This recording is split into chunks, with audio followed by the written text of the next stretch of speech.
Alors, cette femme vient de rejoindre TikTok et elle est peut-être déjà la TikTokeuse la plus détestée de l'histoire de TikTok. Laissez-moi vous expliquer. Elle s'appelle Casey et Casey est sans emploi, vivant en Floride avec ses parents. Et un jour en 2005, la vie lui lance une bombe. Elle est enceinte.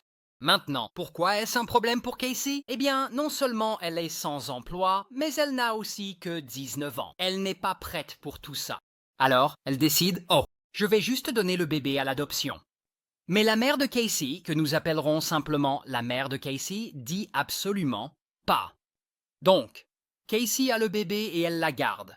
Et le bébé s'appelle bébé Kaylee. Donc maintenant, Casey et bébé Kaylee vivent à la maison avec les parents de Casey. Mais c'est là que nous rencontrons des problèmes. Selon les amis de Casey, Casey est un peu jalouse que tous ses amis puissent être des jeunes de 19 ans normaux et sortir faire la fête et tout, tandis que Casey est coincée à la maison à s'occuper d'un bébé. Alors, au cours des années suivantes, Casey commence à mentir à ses parents en disant qu'elle a un travail. Elle leur dira « Oh, je dois aller travailler » et sa mère gardera bébé Kaylee pendant que Casey part faire la fête avec ses amis. Voici en fait quelques photos d'elle en train de faire la fête. Il y a une autre photo d'elle en train de faire la fête. Vous voyez l'idée. Et pour maintenir le mensonge à ses parents qu'elle a un travail, elle commence à voler des gens. De ses amis, de sa famille.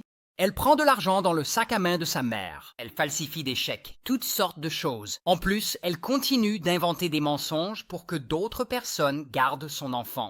Je veux dire, elle ne veut clairement plus être parent. Et finalement, elle obtient, malheureusement, ce qu'elle souhaite. Parce que nous sommes maintenant en 2008. Et un jour, Casey dit à ses parents qu'elle part en voyage d'affaires et qu'elle va laisser bébé Kaylee avec une nounou. Et est un comportement normal de sa part à l'époque.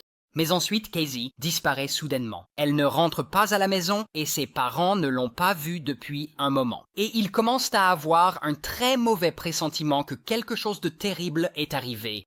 Puis, les parents de Casey reçoivent une lettre disant que la voiture de Casey est en fourrière. Le père de Casey va la récupérer. Et quand il arrive à la fourrière, quelque chose ne va pas. Il y a une forte odeur du coffre. Et il n'y a rien d'important dans le coffre en ce moment, mais ça sent comme s'il y avait eu un corps à l'intérieur. À un moment donné, pendant tout cela, Casey rentre enfin à la maison, et le bébé Kaylee n'est pas avec elle. Et c'est à ce moment-là que la mère de Casey panique et appelle la police. Ma fille était différente. Je l'ai retrouvée, mais pas ma petite fille. Elle m'a dit qu'elle a essayé de la retrouver. Quelque chose ne va pas. J'ai trouvé la voiture de ma fille, ça sentait le cadavre.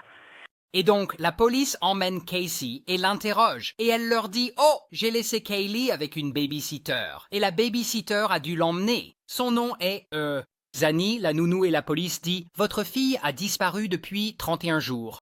Pourquoi nous... » Et elle leur dit « Oh, j'ai fait mes propres recherches. » Et donc, ils lui demandent où habite Zani, la nounou. Et Casey les emmène dans un immeuble et montre un appartement en disant « Elle vit là dans cet appartement ». Mais quand la police regarde par les fenêtres, l'appartement est complètement vide et non seulement il est actuellement vide, mais personne n'y avait vécu depuis 5 mois. Et personne du nom de Zani, la nounou, n'y avait jamais vécu.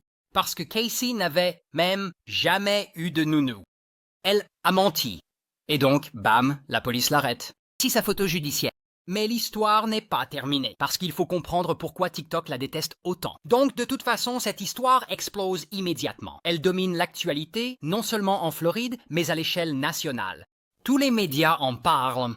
Les gens veulent savoir ce qui est arrivé au bébé Kaylee. Et donc, des milliers de bénévoles de partout forment des équipes de recherche pour partir à sa recherche. Mais malheureusement, ils ne trouvent rien. Maintenant, voici ce qui est vraiment fou. Nous savons que Casey avait disparu pendant un mois entier. Il y a donc un mois de sa vie qui n'est pas expliqué.